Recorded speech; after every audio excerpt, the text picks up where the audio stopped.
आदाब नाज़रीन, आप लोगों का खैर मकदम है। आप लोग देख रहे हैं आग। इस वक्त मैं घोसी के मधुबन मोड़ पर आप लोग देख सकते हैं ये जो है वो यहाँ पर आगामी त्यौहार नवरात्र और दशहरा के मद्देनजर जो है फ्लैग मार्च निकाला गया है। सीओ घोसी नरेश कुमार के नेतृत्व में जो ये फ्लैग मार्च जो है घोसी नगर के मधुबन मोड़ स्थित और उसके बाद जो है जानकी मंदिर बड़ा गांव से होते हुए फ्लैग मार्च जो है नीम तले होते हुए ये पूरा फ्लैग मार्च जो है पूरी तरीके से मधुबन मोड़ पर आकर अख्ताम पजीर हुआ है।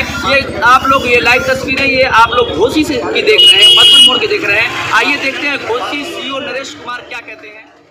हाँ सर, ये आज फ्लैग मार्च निकाला गया, कहाँ से कहाँ निकाला गया और किस लिए निकाला गया सर? ये जो फ्लैग मार्च निकाला गया है ये हमारा त्यौहार नवरात्रि चल रहा है, दशहरा और रामलीला मंचन इसको दृष्टि रखते हुए ये बड़ा गांव जो हमारा निषेधवादी क्षेत्र है इसमें फ्लैग मार्च निकाला गया है। और जनता को लोगों को क्या कुछ इस नवरात्र में क्या संदेश देना चाहेंगे? जनता के लोगों का यही संदेश है कि जो कोविड-19 को देखते हुए कोई जुलूस नहीं निकलेगा, सीमित दायरे में कोविड का पालन करते हुए अपने त्यौहार को मनाना है।